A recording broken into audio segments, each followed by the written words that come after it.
How goes it, guys? Dadbot Operator back again with a one loadout for life scenario. The premise of these, as always, is pretty simple. You can only have one pistol and one rifle from now until the day you die. It can only be one of these two loadouts. Which one you grabbing? Today's contestants: Loadout 1, the Glock19 Gen 4, and its rifle, the Daniel Defense DDM4V7.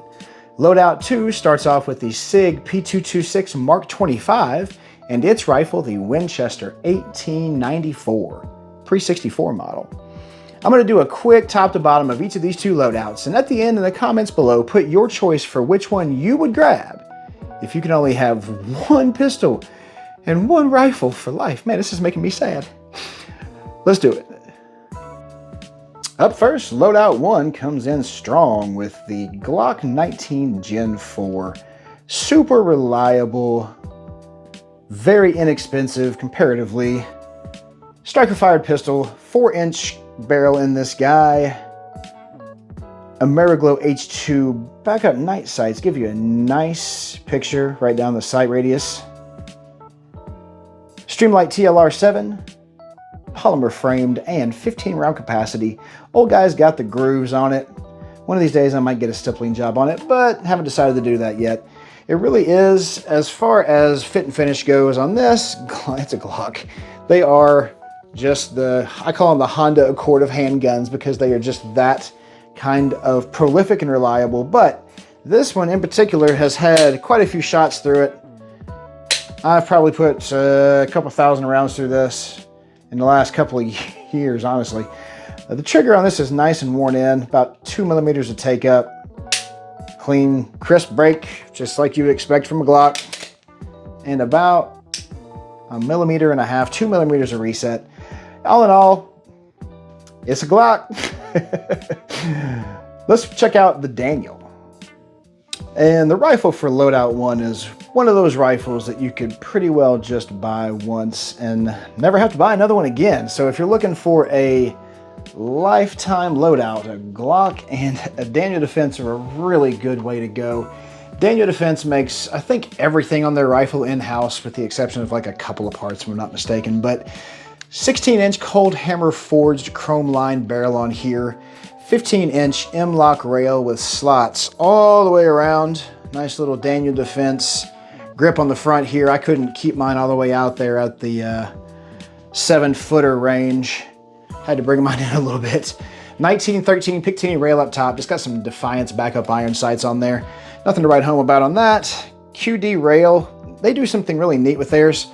They know you're only going to use one QD attachment point at once, so they basically take the little steel insert and only have you move it to where you're going to actually pin it up. So it saves all the weight of all those additional steel inserts all the way around the gun. Pretty smart and pretty significant weight savings whenever ounces equal pounds. Speaking of pounds, 6 pounds on this rifle. Aimpoint T2, the king of dots, sitting up top there. I remember the Coors commercials back in the day. They used to say the king of beers. Well, this is the king of dots. This is the Aimpoint T2. Hardened aluminum bomb-proof type of dot. Tried and true. There is no better. Don't at me. 7075 T6 aluminum upper and lower on this.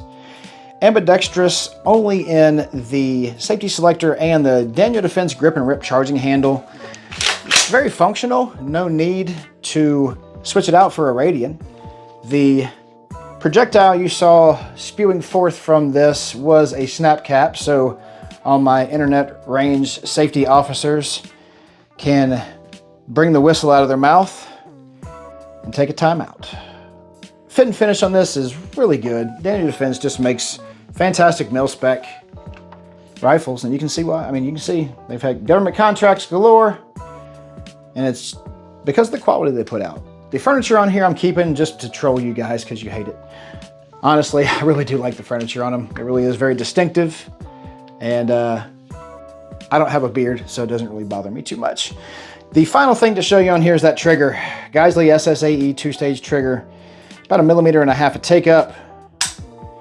Just glass breaking goodness, guys. It really is, I mean, it's butter. There's no other better way to put it. Blue Force gear sling on this is about as prolific as I have ever seen a sling be, other than those mag pulls. So if you're looking for quality, this is going to be one of those buy once, cry once, and keep for a lifetime type of weapons. So Loadout 1 is looking pretty good. Let's check out Loadout 2. Loadout 2 starts off really strong as well with this SIG Sauer P226 mk25. Former gun of the Navy SEALs. I think they're running Glock19s now. I think they're obviously still allowed to choose their own guns, so there may still be a few running this guy.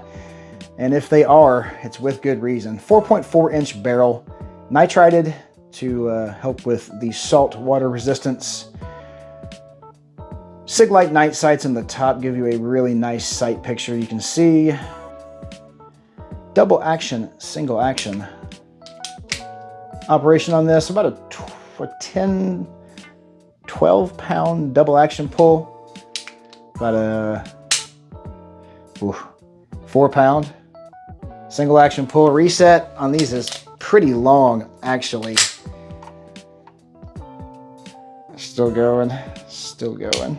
That's about 2.5, 3 millimeters on that. Surefire X300U light is one of those keep you good through the rest of your days type of lights as well. Alloy framed, 15 round capacity, gives you plenty of ammo. Really hard to beat that pistol. And that double action, single action could put it over the top of the Glock for me too. Let's check out the rifle for the win. It's been going strong for 70 years, but would it continue to go strong for the next 50, 60, 70? This is the Winchester 1894. Chambered in 30-30. Been around since 1894, so they pretty well got the design down, I think. 20-inch barrel on this. You can see a really nice example. This one was manufactured in 1951. Wood on this is still beautiful. Bluing on it still looks pretty good. Not mine, hasn't been mine all the way through its life, so it may have been reblued. If you think you have any answer to that based off what you see here, feel free to put it in the comments below. 7-round side gate loading on this, so your capacity is going to be an issue, especially by comparison to the Daniel Defense, which is semi-auto, but there's no dot on the top to fail, even though it is an aim point. There's no really action issues that you would come across that wouldn't have already found a problem with in the first 70 years on this guy. Springs do wear out, but these are pretty prolific, and I feel like you could probably get by with this lever action for the rest of your days pretty happily. Top ejecting means you can't put any kind of a scope or anything that you might stumble across onto it, so you're left with those buckhorn sights forever. But again, iron sights were working for hundreds of years before any kind of optics came along. So if you're looking for a traditional weapon that's going to get you through, that leather strap might not survive for another 60 years, but the firearm itself would probably be just fine. Lever action, like I said. So guys, I got a snap cap in here. Don't freak out, okay? If you hear it hitting the ground, it's not a real shell, I promise. Just want to show you guys the trigger. It's literally about 3 pounds. It's just so super smooth, so crisp. They've known how to make triggers for a long time. It baffles my mind that there are still companies that have trouble putting decent triggers in rifles. Alas, there are. Those are your choices, guys. Loadout 1, Glock19 Gen 4, and the Daniel Defense DDM4V7. Loadout 2, the SIG P226 mk25, and the Winchester 1894 pre-64 model. Which loadout would you grab, guys, if you can only have one rifle and one pistol for the remainder of your days? To all my long-term subscribers and faithful watchers, I really appreciate you guys. You have been very key to our pretty steady growth here recently, so thank you. To all my first-time watchers and hopefully new subscribers, I want to say welcome to the Dad Bod Squad. I hope you find everything to be entertaining and fun. Come on in, have a seat. Beer's in the fridge. We'll see you next time.